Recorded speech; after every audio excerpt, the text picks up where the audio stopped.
Yeah, what sad times. Russia is invading the Ukraine, and I have the feeling that a lot of people are not really understanding what is happening at the moment. And yeah, in this video, I would like to give you my thoughts on what is actually happening. And yeah, first of all, my condolences to all families who are affected by this. I was just talking to somebody in Germany who told me that 200 kilometers from his house, the ATMs are not working anymore and people are fleeing. This is very sad. And another thing that's like mind-boggling, it's almost too hard to imagine, is that Biden was asked if he would be eligible to use weapons of mass destruction. And what Biden eloquently and diplomatic and like a politic did, he pretty much ducked the question. And this is really tough in 2022 to that we are talking about weapons of nuclear weapons. This is very sad. It's a very sad day. In my opinion, yesterday the world changed. And let me explain you why the world changed.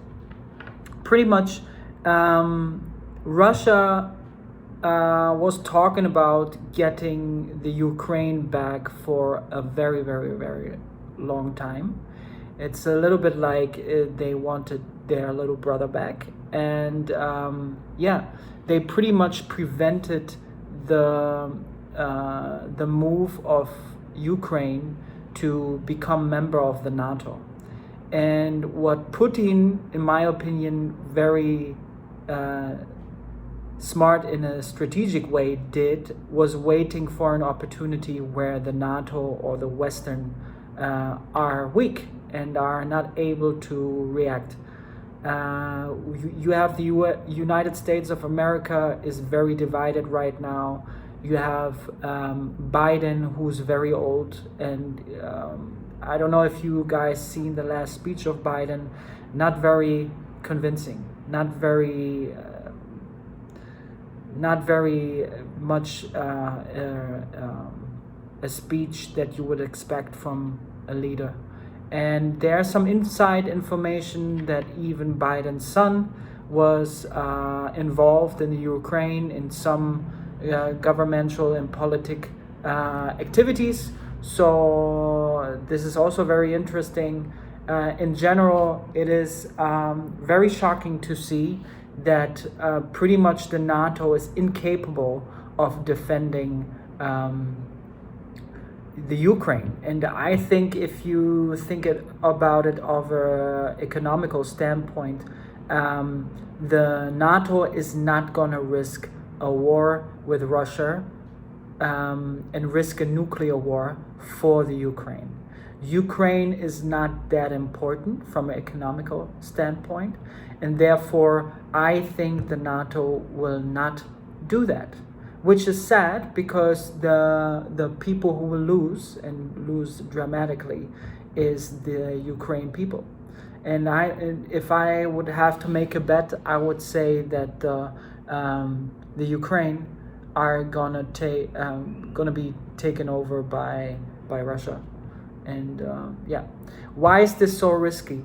Because if the world sees that the NATO is not standing up against Putin and Russia, and Putin is just able to take over the Ukraine, this will send a message, a signal to the rest of the world, and it will also show China, who has a very big interest of taking back Taiwan, that it's possible as a country to start a war and the NATO will not react because of scarcity for nuclear war.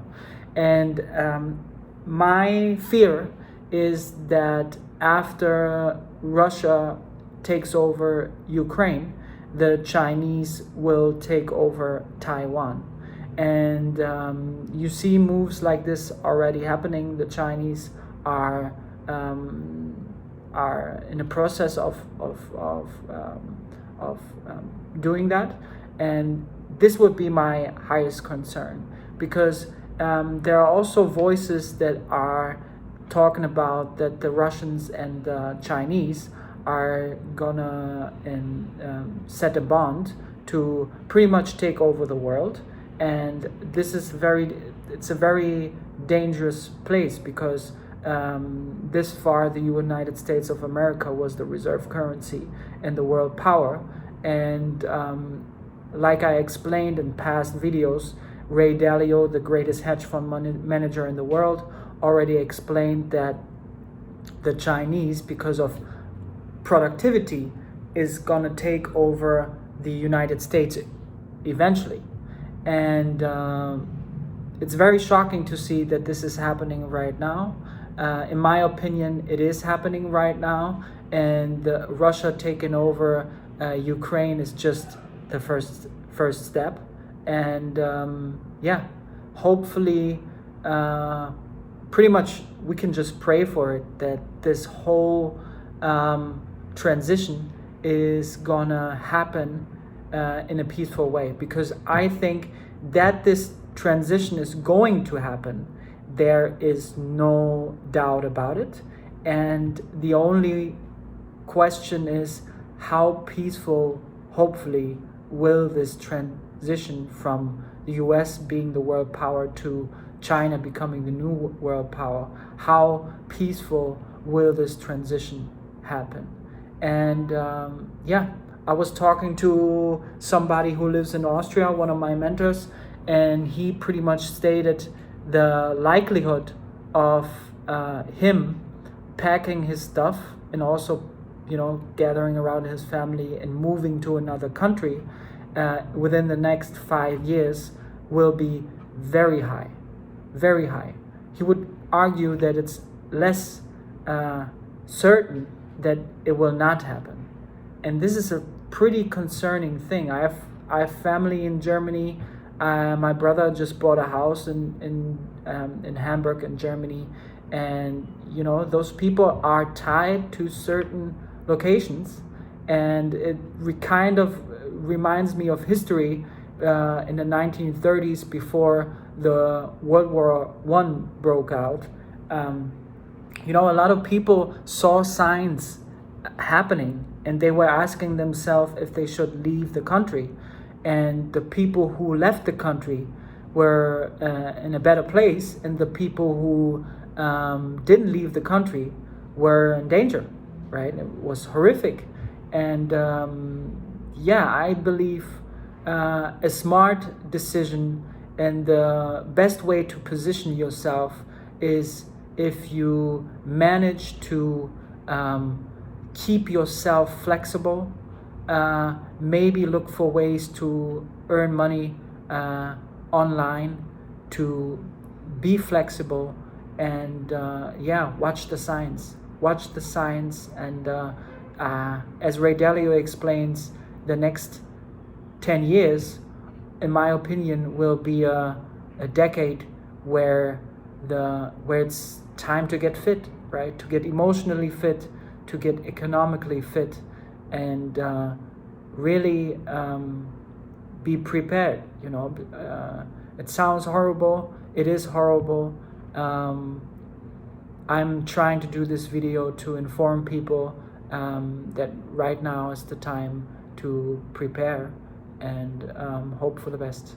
So yeah, this is a little update. It's a very sad story to see. In general, what am I doing? I'm also preparing. Of course, with those kind of things happening in the world, the stock market is going to react. The stock market is probably going to fall if more news like this will come out. And yeah, this will put companies on my watch list on a sales price where you're able to buy stocks cheap. And yeah, very strange to see this in real time, what is happening in the world right now. And hopefully, yeah, it will not turn out bad. thank you for listening, and I am hoping that I will provide you value. And yeah, thank you so much.